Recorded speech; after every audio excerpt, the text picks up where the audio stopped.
pramuka berlatih saat ini itu sebenarnya kan untuk mempersiapkan diri hidup di masa depan.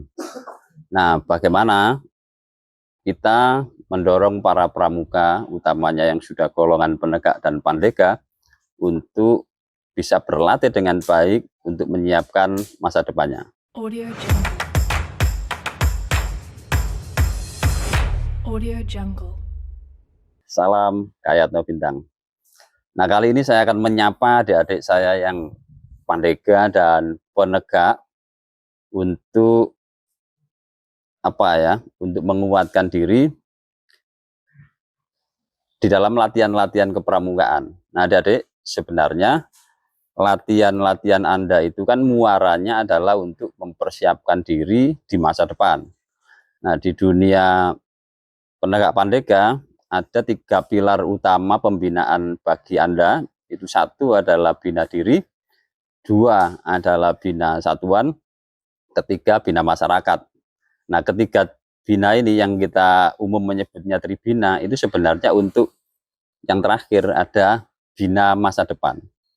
Nah, sebelum mengarah ke sana, orang yang ingin menyiapkan diri di masa depan, sebenarnya dia harus teliti melihat dengan cermat masa kini. Dan kalau kita perhatikan masa kini saat ini nih ditandai dengan 4 hal. Yang pertama ada yang disebut dengan era digital. Kedua ada istilah yang digaungkan dengan industri 4.0 bahkan 5.0, itu juga menjadi fenomena. Yang ketiga, dunia saat ini itu dunia kreasi dan inovasi. Yang ketiga-tiganya itu menciptakan satu lagi namanya disrupsi. Nah, yang pertama kita akan coba menengok di era digital.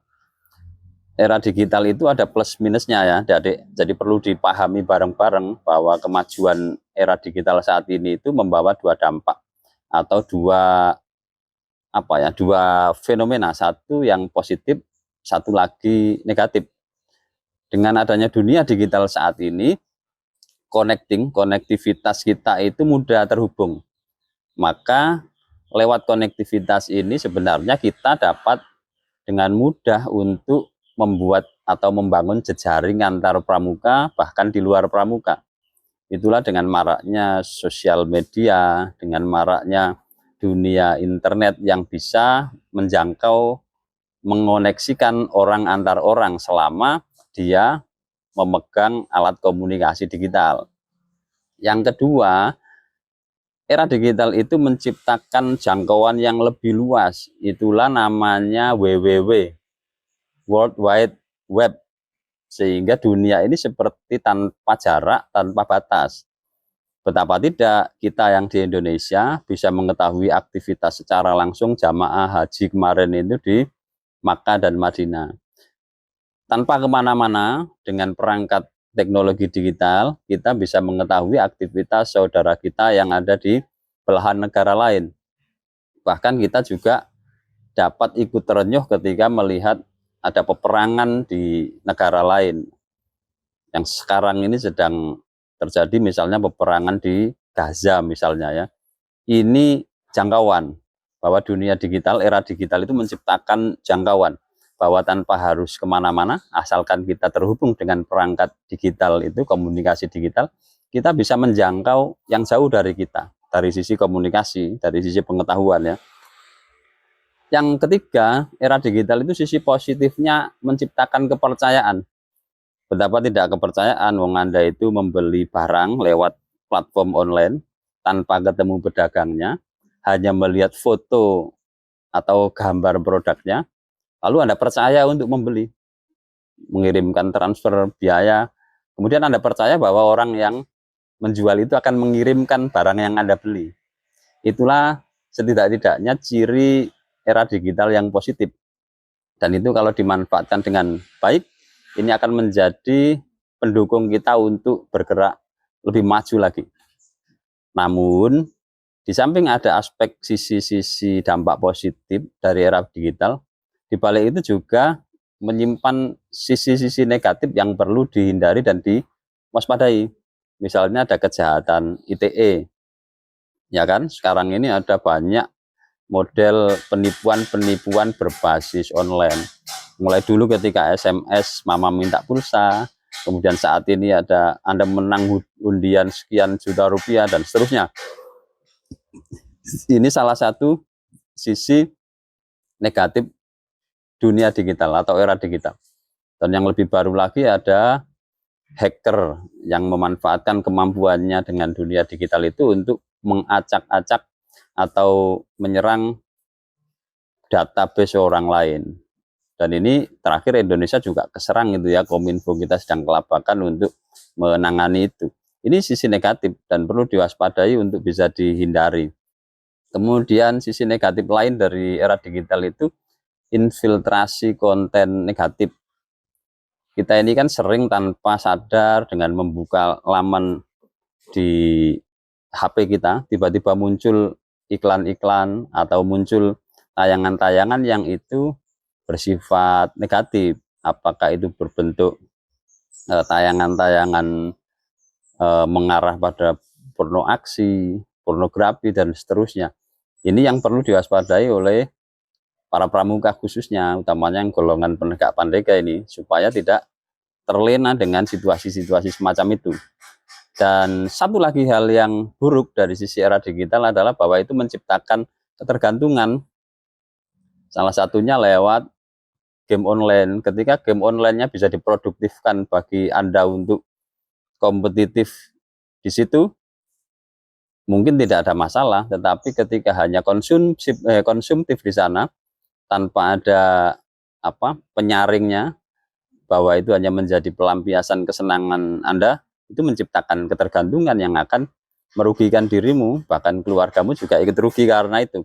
Karena itu hati-hati, bahwa era digital ada dua sisi, ada positif, ada negatif. Anda harus berusaha memaksimalkan yang positif itu menjadi potensi yang akan memajukan diri Anda, dan coba hindari yang negatif.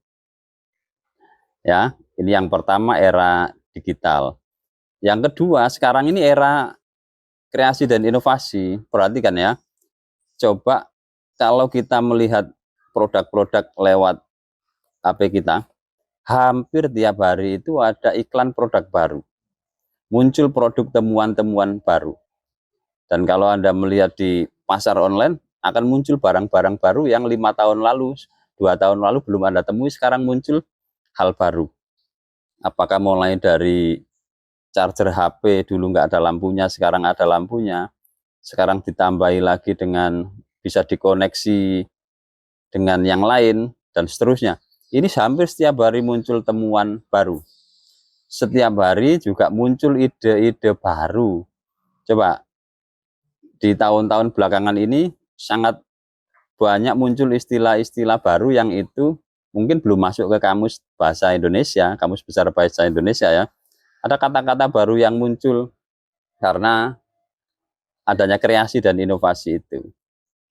Nah, yang ketiga, muncul juga berbagai strategi bisnis baru di dunia maya.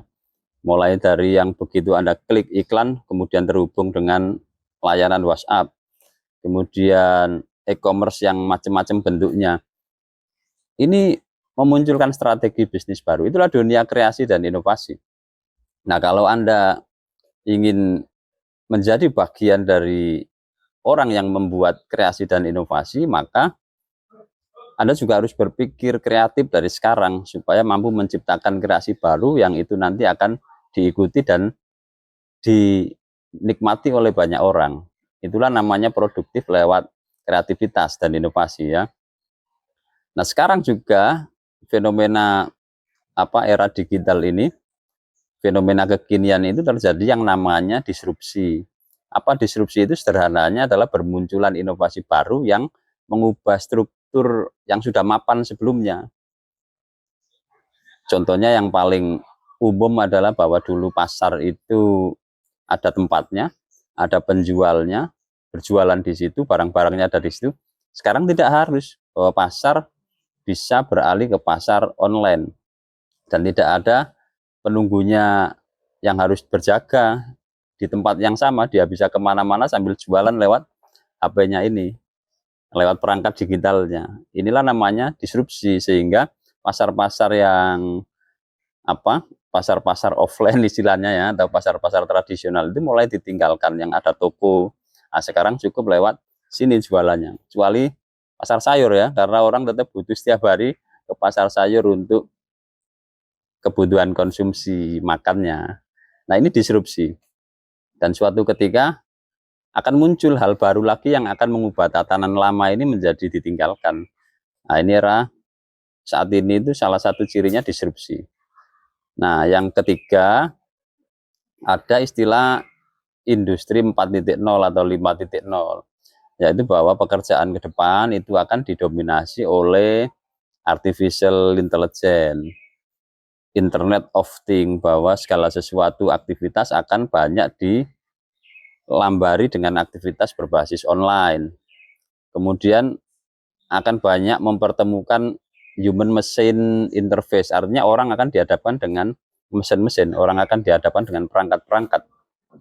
Nah, satu lagi tentang industri 4.0, 5.0 itu bahwa sekarang tenaga manusia sudah mulai diimbangi dan digantikan oleh tenaga robotik berbasis sensor. Maka ke depan akan terjadi pengurangan tenaga manusia pada sektor-sektor pekerjaan tertentu. Oleh karena itu, di masa kini dan ke depan itu membutuhkan orang-orang yang siap bekerja sama dengan mesin dan sistem, ya. Orang yang siap bekerja sama dengan mesin dan sistem. Misal, beberapa di antara kalian yang mungkin sudah pernah mencoba aplikasi online pengantaran, ya. Ya, Anda harus siap dengan sistemnya, Anda juga harus siap dengan mesinnya. Mau mencoba-coba menjadi driver online misalnya, dan seterusnya. Maka di era ke depan harus mempersiapkan orang yang siap bekerja sama dengan sistem dan dengan mesin. Nah, yang perlu dipahami oleh kita semua bahwa teknologi itu akan selalu terus maju dan berkembang, karena teknologi muncul itu seiring dengan keinginan di pikiran manusia, ya kan? Jadi dulu orang pura-pura nelpon sebelum ada telepon, ternyata sekarang betul terjadi, orang bisa terhubung jarak jauh dengan yang namanya telepon, bahkan sekarang sudah beradu wajah. Nah, di masa depan lagi orang akan menggagas berpikir bahwa apalagi yang akan lebih menarik bagi manusia. Mungkin nanti telepon akan ketemu dengan hologramnya di sini, berhadapan-hadapan. Ini yang belum kan hanya persoalan memindahkan materi, orang memindahkan orang dengan cepat belum bisa ini ya. Tapi suatu ketika mungkin bisa terjadi. Mungkin bisa terjadi. Sekarang kita mengirim gambar ke tukang cetak, di sana bisa langsung mencetak dan seterusnya. Ini kita tidak bisa membendung laju teknologi yang secepat ini, tetapi setidak-tidaknya kita dapat mengendalikan ketergantungan kita terhadap lajunya teknologi itu, sehingga kita tidak menjadi orang yang tergilas oleh teknologi, tetapi mampu memanfaatkan teknologi itu dengan bijaksana. Itu yang perlu dipahami oleh adik-adik semua. Ketika kita belum mampu mengikuti teknologi tertentu, maka jangan paksa dirimu, tetapi cukup ketahui ragam teknologi itu maunya apa sebenarnya, sehingga meskipun kita belum memiliki perangkatnya, kita tidak terlalu ketinggalan begitu ya. Nah,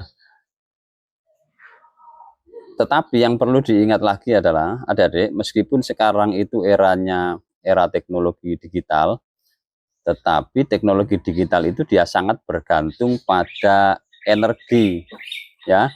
Ini hanya akan berguna kalau energinya ada. Nah, terhubung dengan sumber energi. Sumber energinya apa? Energi listrik. Maka di masa depan yang akan menjadi sektor penting adalah sektor energi. Maka sekarang dikembangkan ragam baterai dengan komponen yang berbeda-beda. Ada yang li-ion, ada berbasis karbon, dan seterusnya. Maka dorong latihan-latihanmu itu untuk menginisiasi lahirnya energi terbarukan. Kalau di SKU Pandega itu namanya ada poin untuk bisa membuat teknologi tepat guna, dan Anda bisa berlatih lewat pemenuhan SKU untuk membuat teknologi tepat guna itu dengan mengarahkannya pada sektor energi. Yang kedua, berkembang seperti apapun kecanggihan zaman, orang itu masih tetap butuh makan. Karena itu sektor pangan itu juga menjadi sebuah peluang yang patut ditekuni. Semakin ke depan, ya, artinya secanggih apapun nanti zamannya, orangnya tetap butuh makan.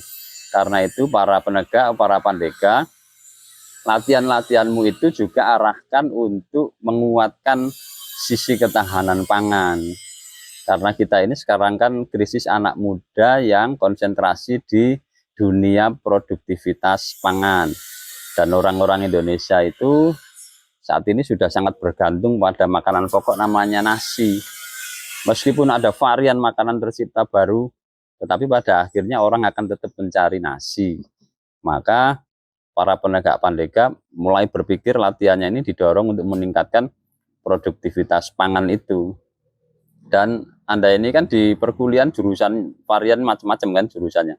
Bisa berdiskusi lintas jurusan itu bagaimana untuk juga berkonsentrasi pada produktivitas pangan, ya.